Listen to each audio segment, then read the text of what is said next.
Well, hello guys, this is Brandon coming back to you again today for another something different time. Today is November the 15th, 2021. And so it is a cool morning.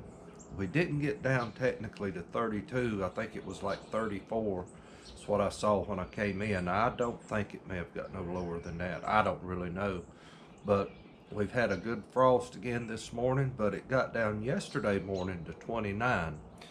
And Saturday was a blustery day. It was real windy, uh, but it was, I think it was on up in like the upper 50s was the high, but the wind is what made it give it a wind chill, and it made it feel colder than it really was.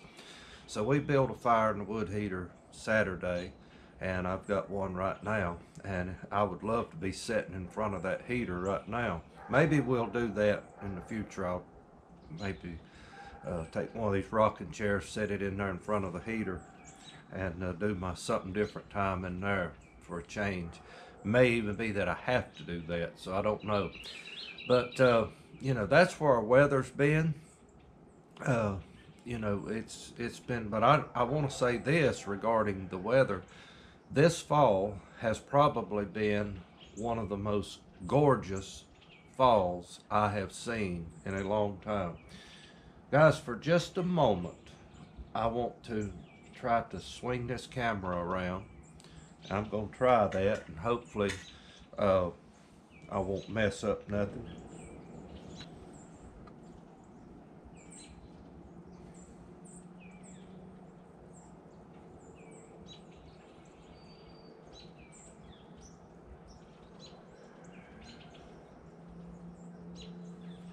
All right, pardon the Sanford and Son junk on the back deck here. My boy's got his tires out here that he's got for sale.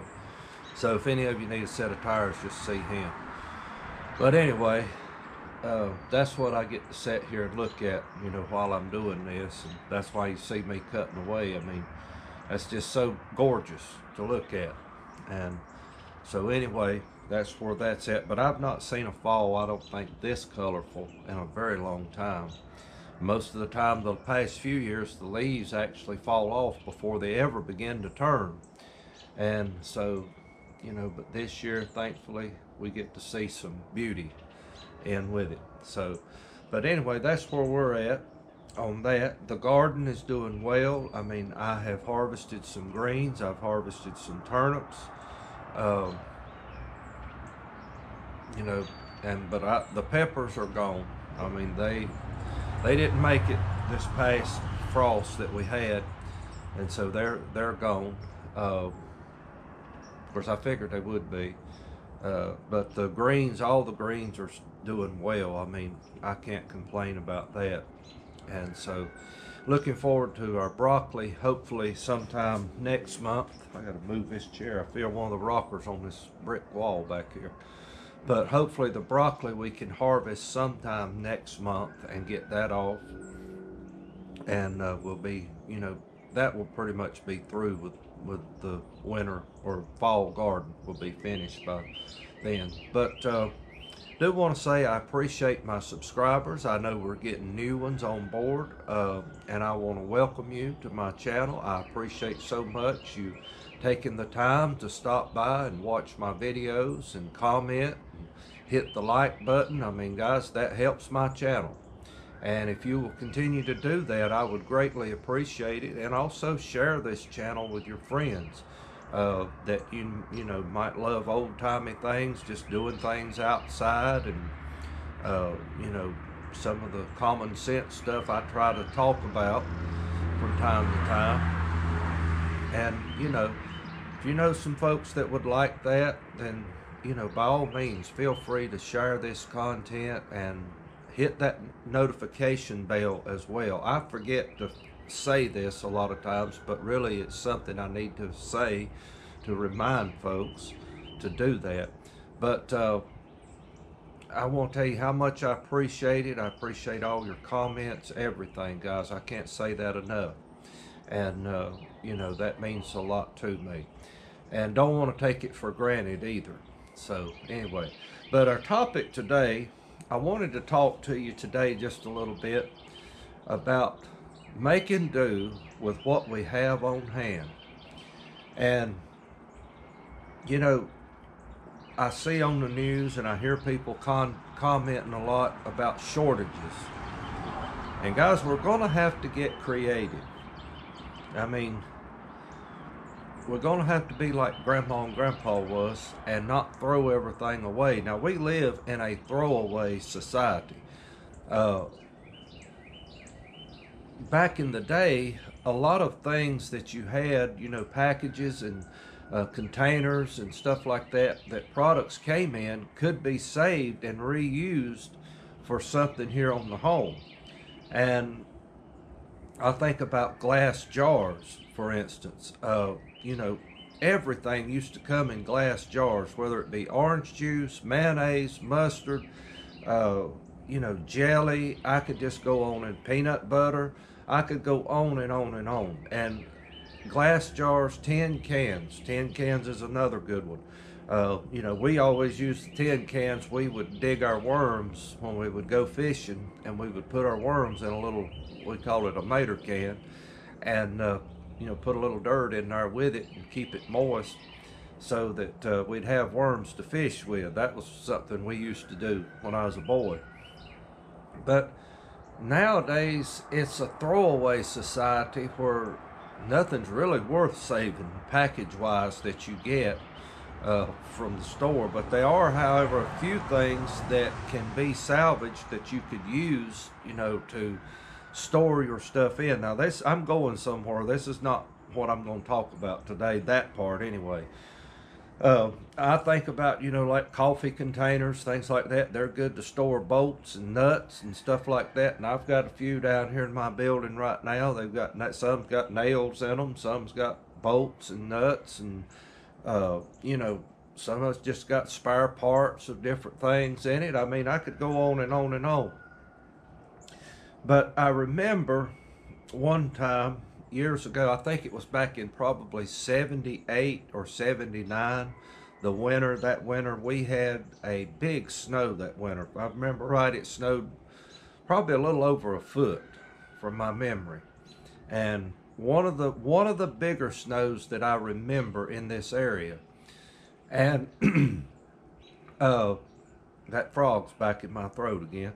But I remember that year, my mom and dad had remodeled the old farmhouse, you know, that they live in now, that we grew up in. And there were some pieces of that laminate countertop from the kitchen where they had took up the old.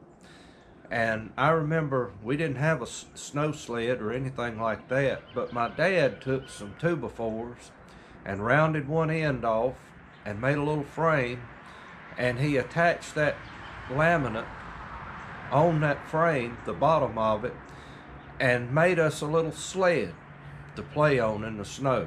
And we got a long, if you remember the driveway when we were driving up, going up the hill to the house, that hill right there, man, it was perfect to take a ride down that hill on a snow sled. I mean, we had so much fun when we were kids growing up. We would do that. And, you know, we were poor, but we didn't have a store-bought snow sled, but you know what? We didn't mind that. And I actually found another piece of that laminate, and I found out you could ride on that. You didn't even need it made into a sled, just take it like it was. And I mean, we had fun. And then I think I had a teacher in school said that when he was a boy, they took an old hood off of an old car and made a sled out of that. If you remember the old style, you know, like back in the 40s and 50s, the hood was probably that tall and it curved over on the end. He said it made a perfect snow sled. And that's just being creative, you know. But I think when we get on down closer to it, to where we're living, the things that we need for our home to function, to survive with, we're going to have to get creative, folks. If there's no products available, we're going to have to get creative and think of ways to get by, to survive. And it worries me today because I just wonder, I don't think our society is ready for that. I see so many people today, they don't have no ambition whatsoever. No, and I've used this word several times, no gumption, no get up and go about them. I mean, there's, they're just there. They just exist, and that's it. And I'm thankful that the good Lord put a fight inside of me. It's called the will to live.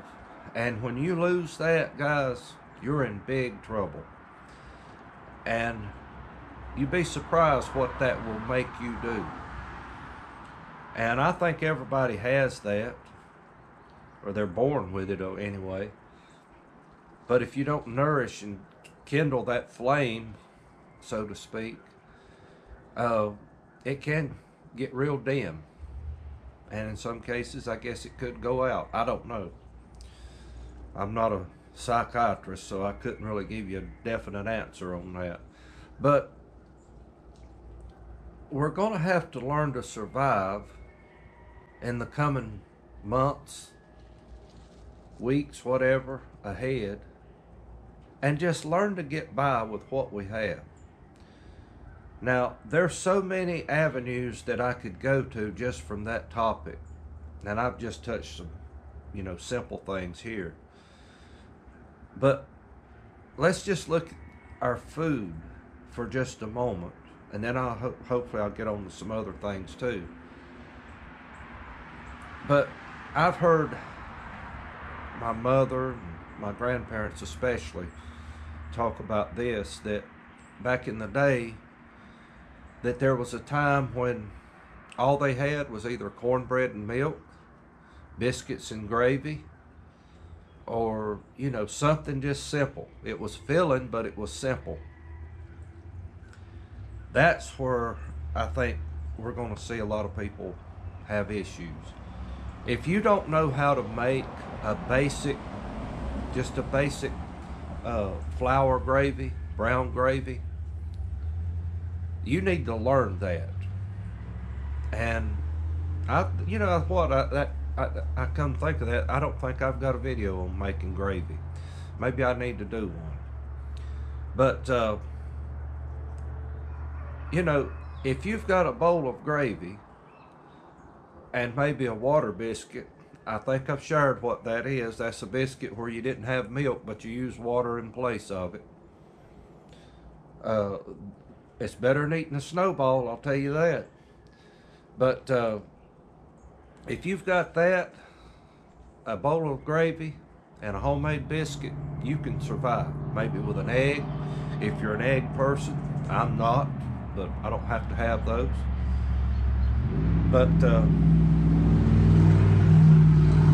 the racket get by. But anyway, what I was saying though, if you've got a bowl of gravy and you got a homemade biscuit, you can survive on that. Now, I'll tell you something that'll complement that well, and that's a homegrown tomato on the side, if you have that. Now, this time of year, we don't have that. But, guys, I just think about things like that. That sustained our ancestors. I can't talk, my mouth freezing. Cornbread milk's another one. Now, I heard someone made a comment on one of my videos not long ago about corn mush, and I've heard my grandmother speak of that, and oh man, she don't want to hear that word.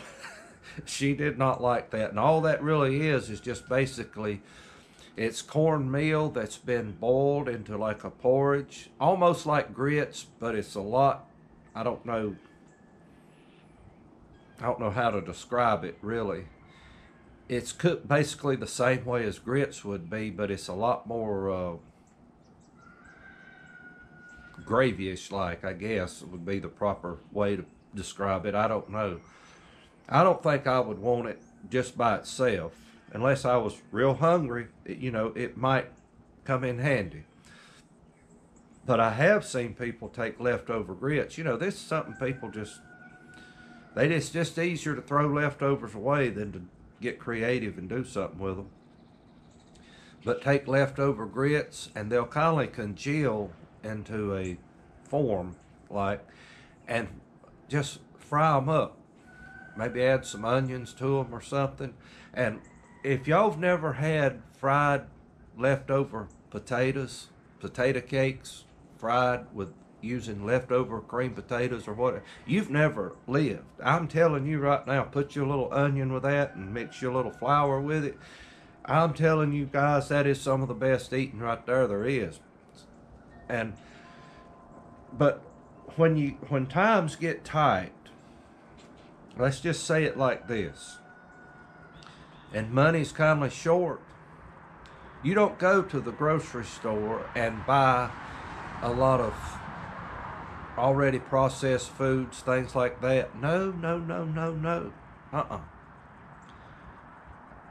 If, back in the day when our kids were small and stuff and money was real tight, we had a garden, but not like what I do now.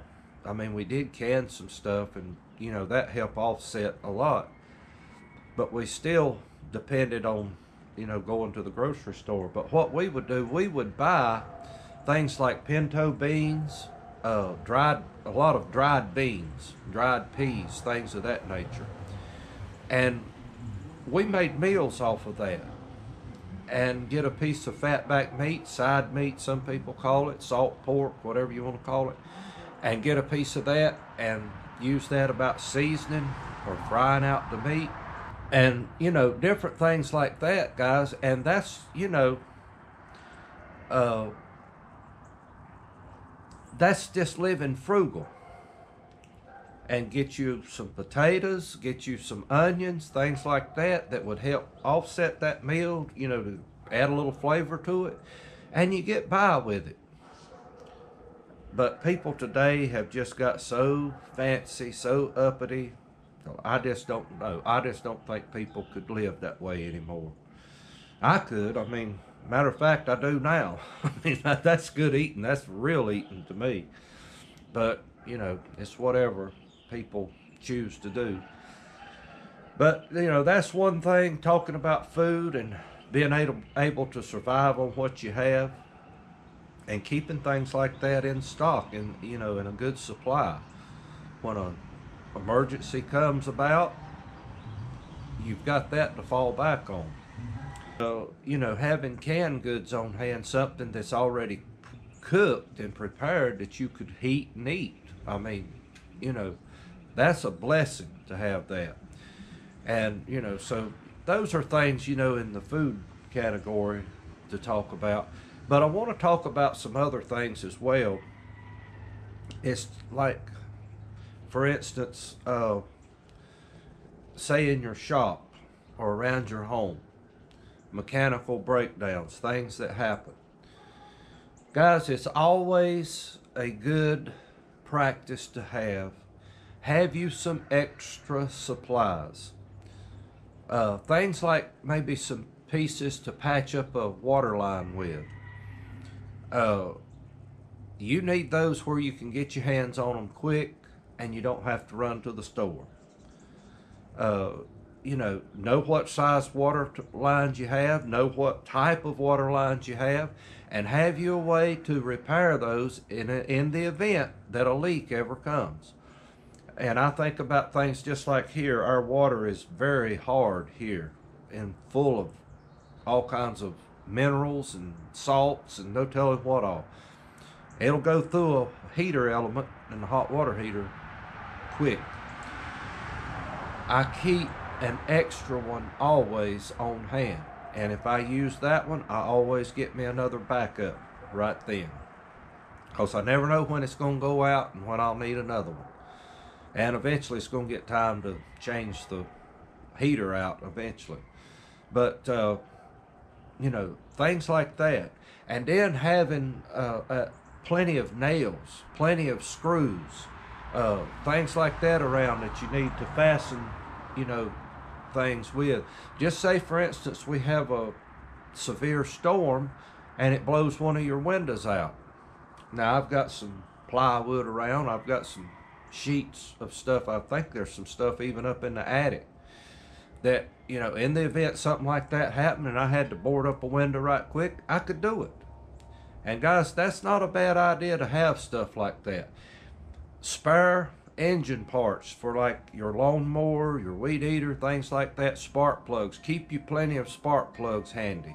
I've got a chainsaw right down there. Now here's a weakness on my part.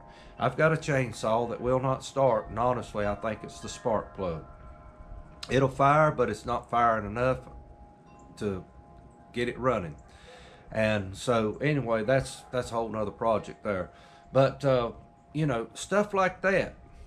And oil, your engine oil, you want to keep plenty of that around. You want to keep your stuff oiled up and greased and maintained so that it'll last you proper. I mean, people don't take care of their stuff like they used to, and one reason for that is too easy for them to get their hands on it. But a lot of the stuff, whether it's a lawnmower or, you know, piece of power equipment or whatever, a lot of it made today, guys, is really not made to last very long. It's made to wear out, throw it away, and go get you another one. I've got to stick my hands in my coat pockets because they're getting cold. But I'm trying to hurry along. But anyway, you know, things like that. And I'm just trying to give you some ideas. Get these things while you can, if you don't already have these things. And I'm sure you could think of other things as well, just like I have. And I've did some videos, you know, pertaining to what I'm talking about today. I don't do that many of them, but, you know, we're fixing to go into a winter season. You know, there may be possibilities of losing our power or something. And guys, I've seen it here since we've lived here. I have seen a time where it was out for a solid week, but thankfully, you know, so far as our food and stuff like that, we were able to actually set us up a makeshift refrigerator here on the carport in the vehicle.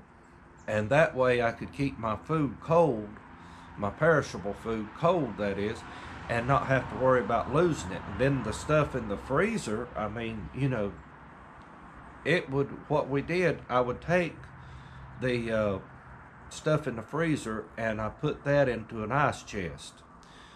And I set that right out here, you know, out in the open. And it stayed cold because it never got above freezing there for several days, you know, during that time. So we wasn't able to lose nothing. But what I did for electricity, and what really happened, my service cable coming off from the transformer, a limb had failed and it had pulled it loose from the connection up here on the roof. So my neighbor, thankfully, we got by this by the skin of our teeth, guys. Our neighbor, he had electricity and I didn't. And so he was so nice, and he just passed away this past March. And so remember his wife and family in prayer. But he was so, I've never forgot this, and I always tried to remind him different times. But he was so nice, he let us run a heavy drop cord from his carport up here to the house, and we were able, you know, to run our refrigerator. And that's how we, wait a minute, I'll have to take that back, guys. That's what we did that time. But we have had times when the power went out, we would put our stuff outside. But that time we were able to keep our refrigerator and our deep freeze running because both were stored in here in the kitchen at that time. And we also, you know, I run a cord over for the TV so we could look at the weather and make sure that, you know, our weather, what was going on with it. And of course, so far as heat, you know, we had wood heat. We never lacked for heat at all. But you need to think about these things. And another thing that a lot of people fail to mention, and I'm going to close out with this one, is water. You need a backup for water. And you'd be surprised how much water you use. And then there comes a time when you know you're limited on your supply of water, that you need to get resourceful and frugal with how you use it. But water is something else. Now, I keep a good supply of water here at all times. And I've said this before, I have a barrel down here in the building that if watching the weather and I'm expecting some inclement weather coming that we may lose our electricity, I will fill that barrel up And most of the time, depending on how cold it is, I'll try to leave it out here, but if it, if it could freeze, I'll set it inside. And that will give us plenty of water for bathing and, for washing dishes and things of that nature. And we have our other water that is drinking water that I can use for that.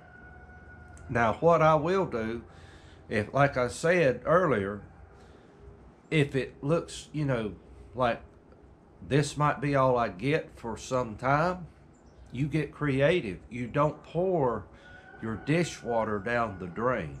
I have me an extra bucket. I'll take a 5-gallon bucket or something like that, and I'll save that water.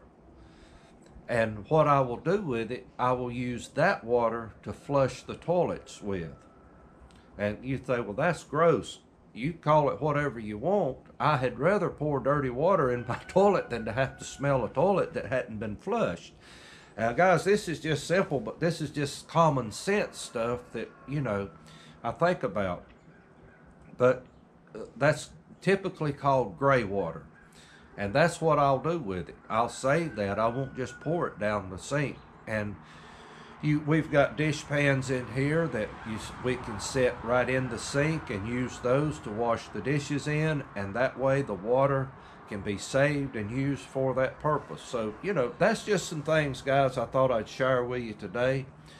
And this is something different. I mean, that's what this is. It's something different time. We're no telling what we're liable to talk about. And but I've got some other things I want to talk about. Talking about being resourceful and making something out of nothing. I've got a video coming up that I hope a lot of people will really be interested in. That hopefully it may be next week, probably before it will come out. But I want to do a video on this as well. And so anyway, guys, I appreciate your attention today and appreciate your time. And guys, next week's going to be Thanksgiving. I mean, it's hard to believe that it seems just like yesterday. It was a year ago. And I remember doing a special something different time regarding Thanksgiving. But for a Christian, every day for our life should be a day of thanksgiving to God. And so I hope you'll think about that in the days ahead. But anyway, guys, I'm going to get off of here today. I've got a lot of work I got to do. I've got a couple of errands I need to run this morning. And so I've got several things. Got to edit this video, get it ready to go out. Tomorrow's a busy day as well. And so it's just a lot going on. So just want to say I appreciate your prayers. I appreciate your thoughtfulness and everything. I didn't know if I mentioned that at the beginning or not. But anyway, just say that right quick. So anyway, guys, y'all have a great day. Stay safe, and we'll talk to you next time. Thank you from Little NC Farmer.